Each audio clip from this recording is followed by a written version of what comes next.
तो भर्ती घोटाले में जो एक के बाद एक करोड़ों का कैश बरामद हुआ है, उसमें अर्पिता का कनेक्शन क्या है? क्या अर्पिता वाकई इतना कमाती थी कि इतना कैश उनके घर पर हो सकता था? उनकी कमाई का जरिया क्या था? या फिर अर्पिता खुद एक जरिया थी ब्लैक मनी को व्हाइट मनी बनाने के लिए? कंपनियां जो घाटे में दिखाई जाती हैं, लेकिन उन्हीं कंपनी के पैसे से करोड़ों रुपए की प्रॉपर्टी फिर कैसे खरीदी जाती है? एक कंपनी जिसका मुनाफा 2200 रुपए होता है, 6 साल में मुनाफा 636 गुना कैसे पहुंच जाता है? 3 कंपनी में को डायरेक्टर जो बनाया जाता है, वो कैसे पेशे से ड्राइवर होना पाया जाता है? आप कहेंगे मजाक है क्या? हम कहेंगे मजाक नहीं, दिमाग घुमा देने वाला सच है। चुनावी रैलियों से लेकर तमाम जगहों पर बंगाल के तमाम महकमों को संभालते हुए पूर्व मंत्री हो चुके पार्थ चटर्जी के साथ दिखती रही अर्पिता बनर्जी। आरोप है कि खेल ऐसा जिससे अच्छों का दिमाग चकरघिन्नी हो जाए, जैसे ईडी के अफसरों को पूछताछ में अर्पिता जवाब देने में घुमाती है। अर्पिता की भूल भुलैया वाली इन्हीं कंपनियों के खेल में आज तक संवाददाता मुनीश पांडे और मोहम्मद हिजबुल्लाह दाखिल होते हैं, जिनसे पता चलता है कि 3 कंपनियां हैं। सिम्बायोसिस मर्चेंट्स प्राइवेट लिमिटेड, काम होलसेल गुड्स का, सेंट्री इंजीनियरिंग प्राइवेट लिमिटेड, काम खास मशीनरी सप्लाई का, इच्छा एंटरटेनमेंट लिमिटेड, काम मनोरंजन। ईडी की जांच में सामने आई 3 कंपनियों में डायरेक्टर के तौर पर नाम लिखा जाता है अर्पिता मुखर्जी का। अगर कंपनियां हैं तो क्या इन्हीं से कमाई अर्पिता मुखर्जी की होती रही, या घाटा दिखाकर भ्रष्टाचार के मुनाफे का खेल कुछ और है? इस सच को तलाशने के लिए आज तक संवाददाता मोहम्मद हिजबुल्लाह ने ऑपरेशन अर्पिता के तहत पड़ताल की। पहली इन्वेस्टिगेशन डायरेक्टर अर्पिता मुखर्जी की इच्छा एंटरटेनमेंट लिमिटेड की। इस कंपनी के रजिस्टर्ड पते पर पहुंचने पर कंपनी नहीं बल्कि शादी घर नुमा इमारत दिखती है, जिसमें टंगे लेटर बॉक्स पर सिर्फ एक सफेद कागज को टेप से चिपकाया गया है। इस पर लिखा है Ichchha entertainment private limited, 95 Rajdanga main road, Kasba, Kolkata. क्या अर्पिता बनर्जी जिस इच्छा एंटरटेनमेंट कंपनी की डायरेक्टर है, वो कंपनी यहीं से चलती है? चलती है तो क्या करती है? सच यहाँ पर तैनात गार्ड से हमने छिपे हुए कैमरे पर पूछा है। इसे आप ध्यान से सुनिए। ये इसका ऑफिस इधर ही है ना? ये शादी ब्याह है ना? इच्छे हाँ। क्या है? बैंक्वेट हॉल है। हाँ। तो ये इच्छे एंटरटेनमेंट भी ऑफिस इधर ही है? हाँ। ऑफिस है या फिर ऐसी है? ऑफिस এখন বন্ধ है। अच्छा। आपने ईडी रेड किया ना? हाँ। उसी के लिए बंद है এখন। अच्छा। 31 तारीख में बूथ था, उसलिए वो काम हो रहा है। वो लोग परमिशन दे के गया है। अच्छा। हाँ। ये मैरिज हॉल है बेसिकली? हाँ। इच्छे मैरिज हॉल है? हाँ, हाँ। अच्छा। तो किस कौन है मालिक? नया बच्चे का प्रोग्राम नहीं होगा। अच्छा, नया प्रोग्राम नहीं होगा। तो इसके कौन पार्थता का है? वो मालूम नहीं। अच्छा अच्छा। ये तो कौन यहाँ कौन मैनेज कौन करता है? तो मैनेज में कोई आदमी नहीं आया है। वो ईडी रेड किया है ना? वो हाँ। रेड का बाद में कोई नहीं आया। जिस एड्रेस पर कंपनी रजिस्टर्ड है वहाँ मैरिज हॉल मिलता है, कंपनी नहीं दिखती। हैरान करने वाली बात ऑपरेशन अर्पिता में ये भी पता चलती है कि जो पता अर्पिता की इच्छा एंटरटेनमेंट कंपनी का दस्तावेज में दिखाया गया, वही पता कोलकाता म्युनिसिपल कॉर्पोरेशन के रिकॉर्ड में कृष्ण गोपाल नाम के दूसरे शख्स के नाम पर है। अब इसी पते की अर्पिता की कंपनी से कमाई का खेल जानना बहुत दिलचस्प है। 2014 में अर्पिता मुखर्जी के डायरेक्टर पद के साथ इच्छा एंटरटेनमेंट प्राइवेट लिमिटेड शुरू होती है। 2015 में से 2201 रुपए का प्रॉफिट होता है। आज तक के पास मौजूद एक्सक्लूसिव कंपनी दस्तावेज ये बताते हैं कि इसी कंपनी को 2021 में 14,01,930 रुपए का फायदा होता है। 6 साल में 636 गुना फायदा। कागज पर दिखाने वाली अर्पिता की कंपनी इसी कंपनी के पैसे से डायमंड सिटी में 74,75,000 रुपए का फ्लैट भी खरीदती है। डायमंड सिटी वही प्रॉपर्टी है जहां पर अर्पिता मुखर्जी के फ्लैट से ईडी ने 27 करोड़ 90 लाख रुपए बरामद किए।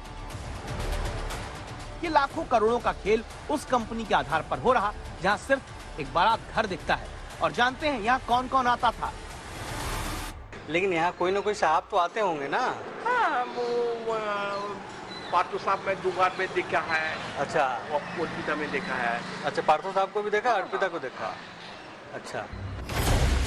यानी जहां पार्थ चटर्जी भी आते थे और अर्पिता मुखर्जी भी, जहां कंपनी का पता है लेकिन कंपनी का कोई अता पता नहीं। ईडी अब इसी बात की जांच करने में जुटा है फर्जी कंपनी बनाकर क्या काली कमाई को सफेद करने का काम यहाँ होता रहा, जिसके जरिए पैसा कंपनी का दिखाकर बड़ी बड़ी प्रॉपर्टी खरीदी गई। मोहम्मद हिजबुल्लाह के साथ मुनीश पांडे, आज तक। दावा है कि सिर्फ कंपनी फर्जी नहीं थी, बल्कि इसका जो डायरेक्टर था वो भी फर्जी था। ये अर्पिता का रिश्तेदार था, पेशे से एक ड्राइवर था और अर्पिता के साथ साथ तीन कंपनियों में निदेशक था।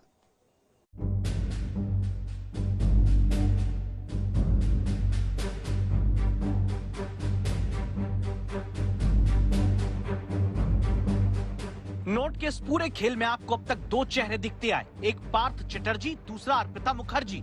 एक चेहरा और है, नाम कल्याण धर। ये रहस्यमयी चेहरा है। पहले सस्पेंस वाले चेहरे के बारे में जान लीजिए। इच्छा एंटरटेनमेंट प्राइवेट लिमिटेड, डायरेक्टर का नाम अर्पिता मुखर्जी। 2018 में इसी कंपनी में कल्याण धर का नाम भी जुड़ जाता है।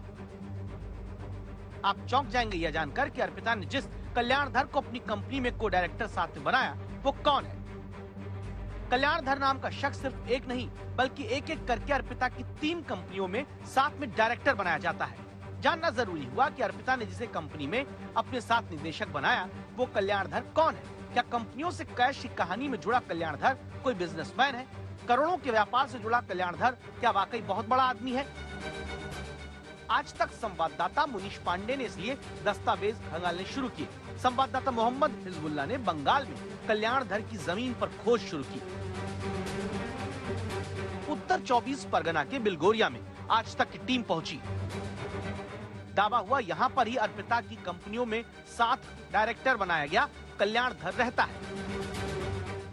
अर्पिता के फ्लैट से करोड़ों निकलते हैं, लेकिन इस इन्वेस्टिगेशन में एक बेहद मामूली से घर में कल्याण धर के रहने की बात पता चली। बड़ा खुलासा कल्याण धर के दोस्त संजय पोद्दार ने किया, जिससे हमने पूछा आखिर कल्याण धर कौन है, क्या करता था। ये क्या करते थे वैसे? गाड़ी का ड्राइवर है। गाड़ी का ड्राइवर है। कौन किसी गाड़ी का है? टैक्सी है क्या? फाइबर कार का है? फाइबर कार अच्छा, का फाइबर कार का मतलब बहुत बड़ा वो मतलब बिजनेसमैन नहीं है ना। अच्छा, तो ये अपने पास गाड़ी उड़ी है इसका अपना या नहीं है? अपना गाड़ी नहीं रहा, वो दूसरे का गाड़ी चलाता है। खुलासा होता है कि पार्थ चटर्जी की करीबी अर्पिता जिन कंपनियों के मुनाफे से करोड़ों की प्रॉपर्टी खरीदती है, उसी में साथ में डायरेक्टर बनाए गए कल्याण धर असल में ड्राइवर है। कल्याण धर का अर्पिता मुखर्जी से करीबी रिश्ता है। रिश्ता ये कि कल्याण धर की शादी अर्पिता की बहन से हुई। तीसरा सच ये भी सामने आया कि अर्पिता की बहन को भी शिक्षा भर्ती घोटाले के तहत ही नौकरी दिलाई गई थी। किसी का नहीं। इस सच को आप उसी शख्स से सुनिए जो कल्याण धर को बचपन से जानता है। अब वाइफ टीचर हो गई है। टीचर में हाँ, ग्रुप डी का काम करता है। ग्रुप डी मतलब शिक्षा विभाग में ही काम सभी हो तो कितने दिन पहले काम शुरू किया? 1-2 साल होगा।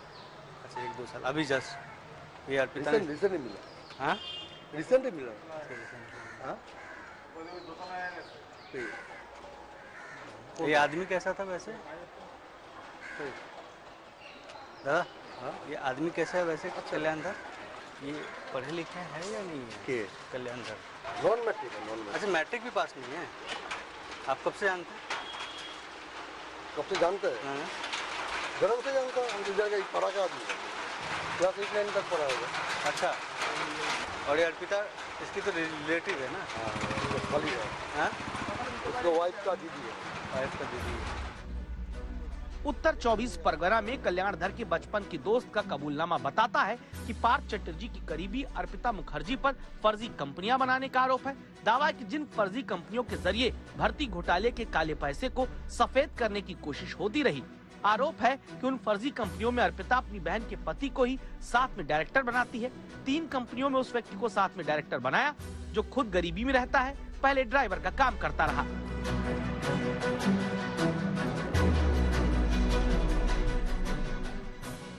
ये खुलासा बताता है कि करोड़ों के भर्ती घोटाले में अभी बहुत सारे राज बाकी हैं, जिनकी तह तक जाने के लिए पिछले 12 दिन में अब तक 5 बार ईडी की टीम छापेमारी कर चुकी है। मुनीश पांडे के साथ मोहम्मद हिजबुल्लाह, आज तक।